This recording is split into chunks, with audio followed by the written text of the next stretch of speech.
Je m'interroge ce jour sur la question de la suppression des chapitres communs 57, 60, 65, 92, 93, 94 et 95, gérés par la Direction générale du budget et le ministère du Plan et de l'Aménagement du territoire par le chef de l'État dans ce pays.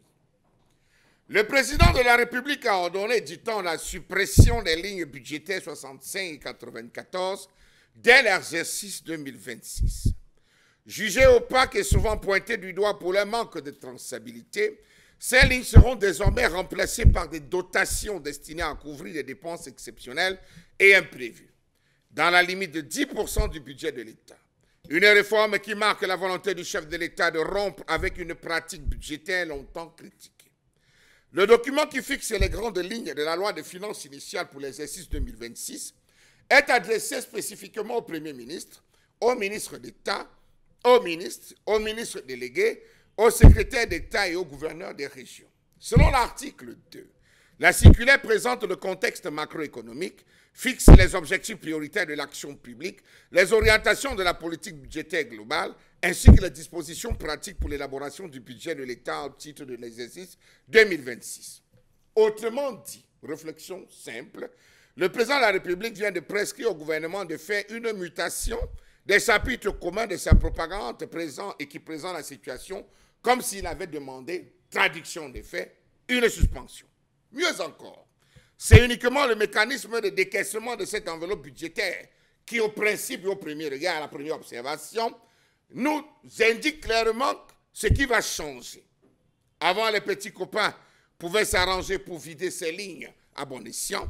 La mutation recommandée par le chef de l'État, si respectée par le gouvernement, signifie que chaque institution publique a droit à 10% d'imprévus dans son budget issu de cet argent.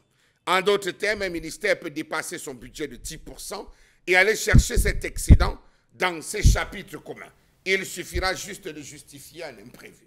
Explication facile. Cela voudrait dire que les chapitres 65 et 94 existeront toujours. Première chose. Explication facile. Ces mêmes chapitres fonctionneront sous forme de droit de faire un dépassement budgétaire de 10%. C'est plutôt un mécanisme très simplement pensé comme la vendeuse de Nkouloulou, la Bayam Selam, un mécanisme de partage du gâteau. Partage de gâteau qui s'écarte encore des principes de bonne gouvernance. Ce qui était géré par 3 personnes, désormais on a éclaté en disant Dominique Pengou, responsable du ministère des Affaires sociales, a son budget. Elle peut dépasser de 10%. Si elle réussit à dépasser ça de 10%, elle a la possibilité de repartir dans cette ligne, ça c'est possible, d'aller récupérer de l'argent. Belmondo Djouaka, il est responsable du département des travaux publics. Il a un budget de 524 milliards de francs CFA. S'il vient à l'épuiser, il peut encore sortir et aller chercher encore d'autres milliards, un autre plafonnement de 10% dans ces différentes lignes. Donc désormais, les 3 personnes qui géraient vont voir désormais les autres personnes gérer à condition qu'ils viennent justifier cet imprévu. Considéré comme l'un des angles morts de la dépense publique au Cameroun, la fameuse ligne 65-94 vont être mutées en dotation pour dépenses accidentelles et imprévisibles. Suivez bien. Dotation pour des dépenses accidentelles et imprévisibles, plafonnées à 10% des crédits du budget de l'État. Qu'est-ce qu'on met dans dépenses accidentelles? Le français. Pour quel résultat, sinon le même sous une autre forme? Comment comprendre ces sorties du chef de l'État lorsqu'on sait que depuis 2018 et 2021, il ne cesse de donner des orientations qui ne sont pas respectées au sujet de la réduction du train de vie? Depuis plusieurs années déjà, la société civile n'a eu de cesse à décrier l'existence des chapitres budgétivores qui englobent et engloutissent près de 600 milliards de francs CFA. Pire, le FMI en décembre 2023 avait eu à dénoncer une utilisation abusive des crédits budgétaires inscrits dans les chapitres communs qui ne révèlent pas moins une vulnérabilité dans la gestion budgétaire. L'exercice de ces lignes, géré par le ministère des Finances et le ministère de l'Économie, de la Planification et de l'Aménagement du territoire, et représentant une part importante du budget, traduit là la persistance de la centralisation de l'ordonnancement en contradiction avec la réforme en cours de déconnexion de l'ordonnancement. Savez-vous qu'officiellement, la Direction générale du budget du MINFI gère 8 chapitres communs.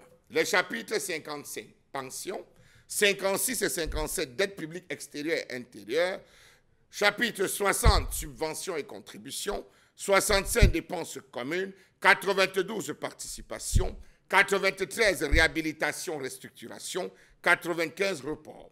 Le MINEPAD, pour sa part, gère uniquement le chapitre 94 qui concerne les interventions en investissement. Désormais éclaté, ça va devenir une dotation spéciale pour des dépenses accidentelles et imprévisibles. Vous vous rendez compte, c'est la même chose. Sur ces 600 milliards de francs CFA dépensés depuis des années, plus de 80% a été utilisé par la présidence de la République.